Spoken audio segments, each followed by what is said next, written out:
तो मूवी की शुरुआत होती है एक क्रिस मोंटाना से, जो कि अपनी वाइफ और बेटी के साथ रहता था। असल में क्रिस पहले यूनाइटेड स्टेट मरीन में फॉर्मर कैप्टन रह चुका था, जो कि 2 साल पहले ही रिटायर हुआ। जिस बीच हमें पता चला कि उसकी बीवी एक प्रॉपर्टी एजेंट है, तो वो अक्सर शहर से बाहर जाती रहती थी, जिसके लिए ही वो एक सुबह निकल गई और तब शाम को क्रिस यहाँ अपने ठेकुआ बना रहा था। जिस बीच उसने अपनी वाइफ को कॉल करके बताया कि मुझे फ्रेंच एम्बेसडर ने कॉल किया था, जो कि मुझे फ्रांस की स्पेशल फोर्स को ट्रेन करने के लिए पूछ रहे थे। जो सुनकर उसकी बीवी ने कहा कि तुम तब तक कोई भी जवाब उन्हें मत देना जब तक मैं वापस ना आ जाऊं। जो कहकर इनकी कॉल कट हो गई और तभी क्रिस के घर पर 2 FBI एजेंट आए, जिनसे क्रिस ने पूछा कि आप लोग यहाँ क्या कर रहे हो।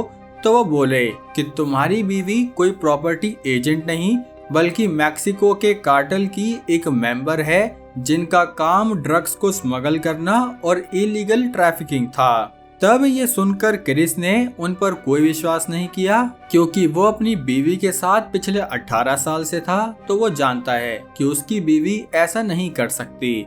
लेकिन तब उन FBI एजेंट्स ने कुछ एविडेंस दिखाए, जो देखकर क्रिस को थोड़ी अनकंफर्टेबल फीलिंग होने लगी। साथ ही उन्होंने उसकी बीवी की फ्लाइट की टिकट भी दिखाई, जो कि असल में मैक्सिको की थी। तब कुछ घंटे बाद क्रिस ने अपनी बीवी को कांटेक्ट करने की कोशिश करी, लेकिन उसका फोन एक्टिव नहीं था। जिसके बाद क्रिस को किसी और ने कॉल करके कहा कि मैं मैक्सिकन माफिया से बोल रहा हूँ, और हाँ, FBI तुम्हारी बीवी के बारे में एकदम सही थी, लेकिन बदकिस्मती से तुम्हारी बीवी को हमारे कार्टेल गैंग के राइवल ग्रुप ने हॉस्टेज बना लिया है। तो अगर तुम्हें अपनी बीवी को बचाना है तो जल्दी से यहाँ मैक्सिको के हेडक्वार्टर पर आ जाओ। जो सुनते ही क्रिस ने अकेले जाने का फैसला किया, इसलिए वो अपनी बेटी को अपनी माँ के पास छोड़कर अगले दिन यहाँ से निकल गया। जहाँ वो कार ड्राइव करते हुए मैक्सिको के हेडक्वार्टर पर पहुंचा, तो वहाँ उसने कार से निकलते ही कुछ गार्ड्स की मरम्मत शुरू कर दी।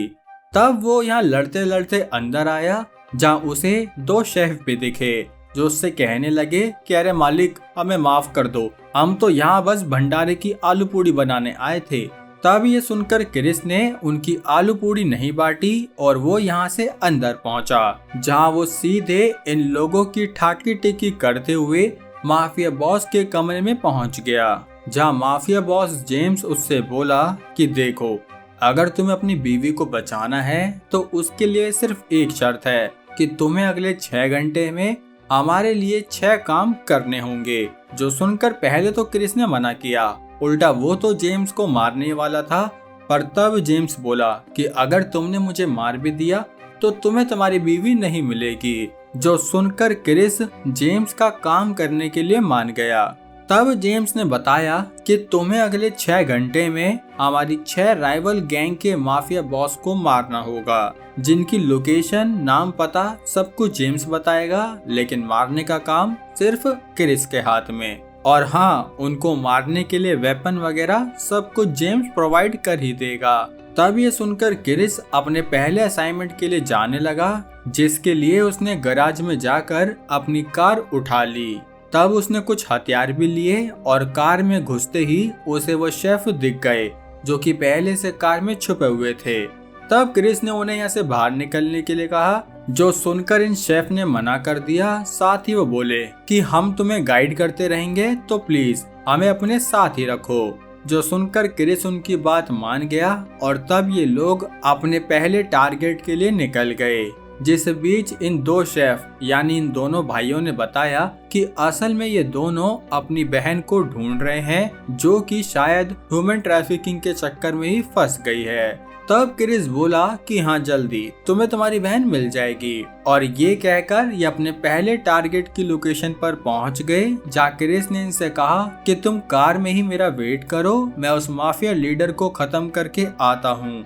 जो कहकर वो सीधा इस बिल्डिंग में घुसा और तब उसने इन गार्ड्स पर टपाटप फायरिंग शुरू कर दी। जिस बीच उसने एक फीमेल गार्ड को यहाँ से जाने दिया, क्योंकि वो किसी वुमेन को मारना नहीं चाहता था। जो सुनकर वो महिला चली गई तो क्रिस यहाँ से सीधे अपने टारगेट के पास आया, जो उससे कहने लगा कि मैं जानता हूँ तुम्हें मेरी राइवल गैंग वाले ने ही भेजा होगा, पर मैं तुम्हें उससे कई ज्यादा पैसे दे सकता हूँ। लेकिन क्रिस को पैसे चाहिए ही नहीं, उसे चाहिए अपनी बीवी।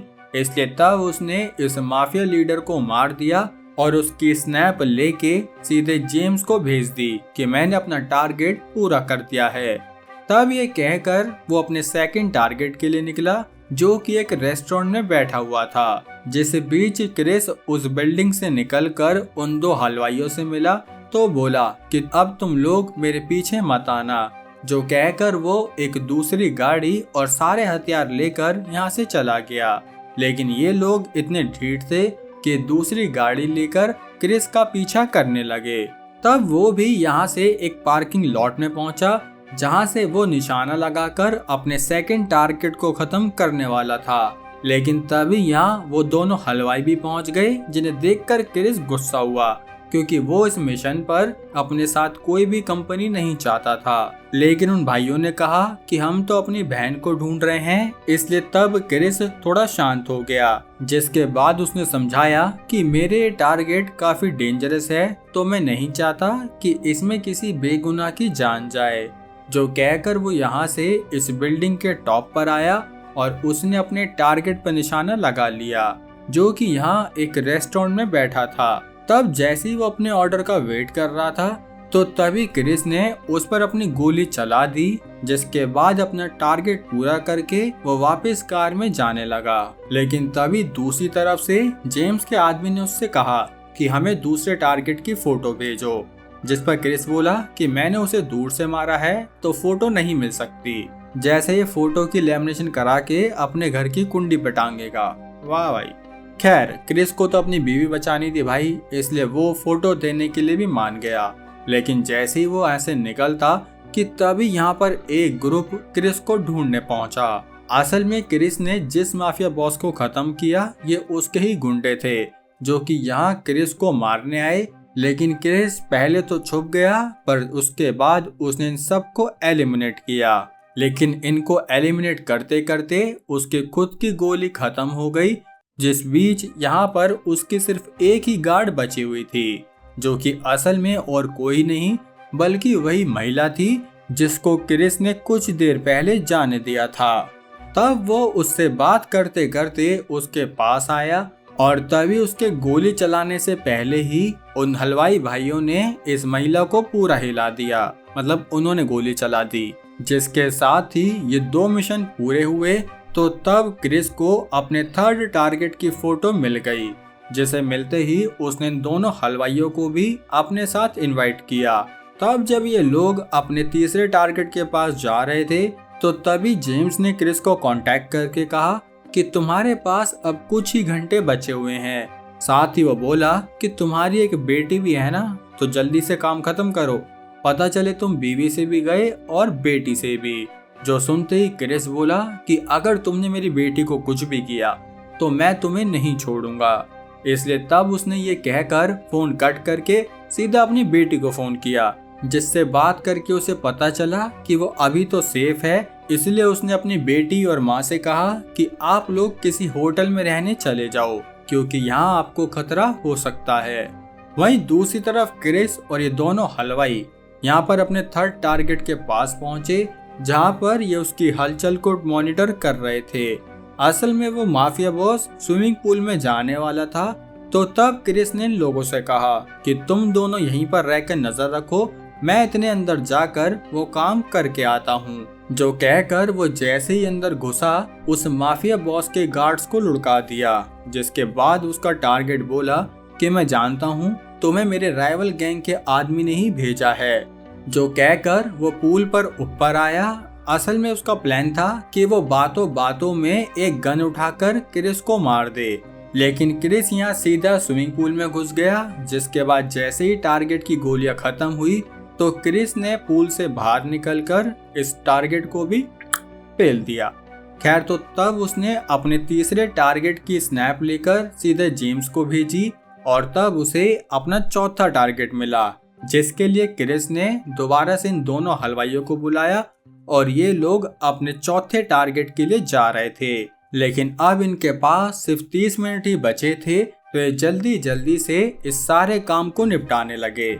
जहां जैसे ये फोर्थ टारगेट की लोकेशन पर पहुंचे तो पहले तो इन्हें इन 3 महिला गार्ड्स ने रोक लिया, जिन्हें डाउन करके जब वो अंदर पहुंचा तो ये फोर्थ टारगेट तो यहाँ थाईलैंड के मजे लूट रहा था। जो देखते ही क्रिस ने उस आदमी पर गन पॉइंट करी तो तभी पीछे से एक फीमेल गार्ड ने आकर क्रिस को गन पॉइंट पर ले लिया।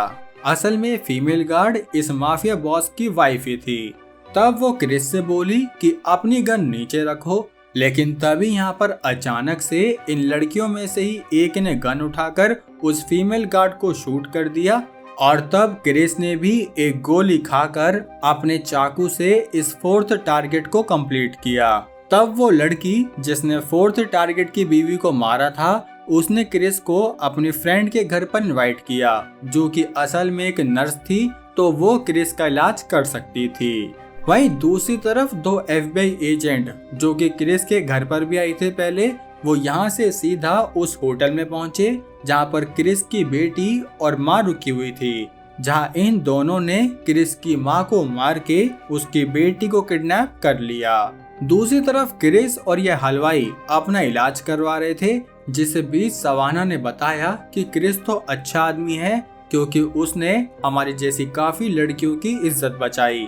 जो सुनकर सवाना की दोस्त ने क्रिस का इलाज किया और तब वो उसके लिए कुछ ड्रिंक लेने चली गई।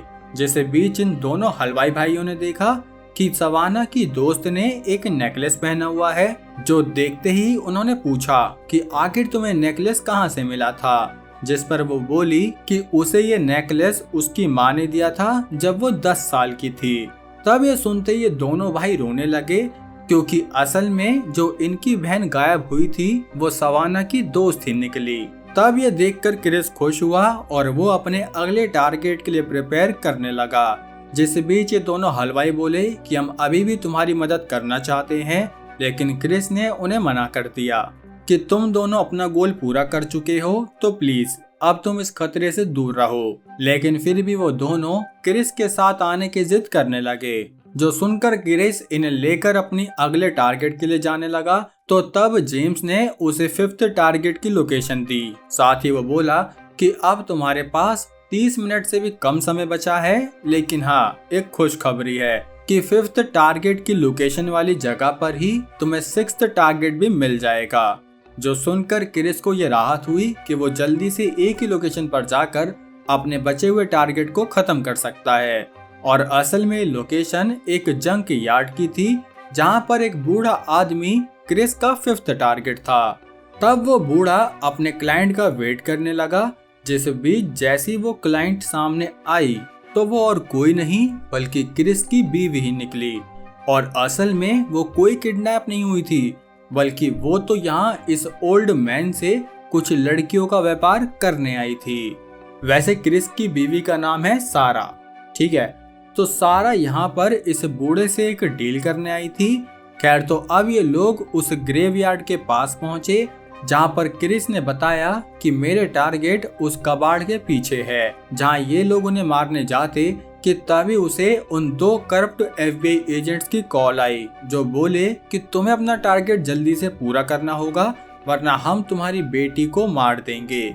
जो सुनते ही क्रिस थोड़ा चौंक गया कि मेरी बेटी कब किडनैप हुई, इसलिए तब उसने इन लोगों से प्रॉमिस किया कि अगर मेरी बेटी को कुछ भी किया तो मैं उन माफिया बॉस के साथ साथ तुम लोगों को भी खत्म कर दूंगा।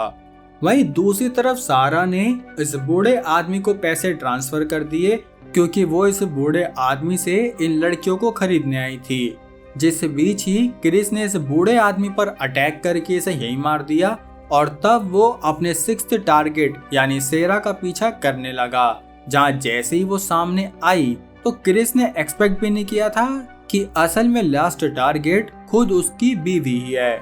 जिसके बाद वो एक्सप्लेन करने लगी कि असल में मेरे बायोलॉजिकल फादर इस कार्टेल के लीडर थे जिसे मैक्सिको में रूल किया, पर जब वो 10 साल पहले मर गए तो उन 2 FBI एजेंट्स ने मुझे ब्लैकमेल किया कि या तो तुम हमारी खबरी बनो वरना हम तुम्हें खुद ही इस केस में फंसाकर अंदर कर देंगे।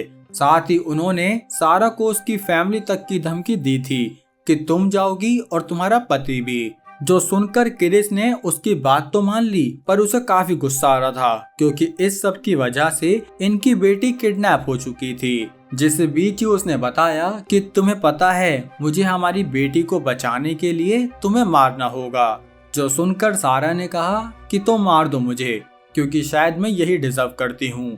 तब ये सुनते ही क्रिस ने सारा पर गोली चला दी और उसकी फोटो उसने जेम्स को भेज दी कि लो मैंने तुम्हारा काम कर दिया है।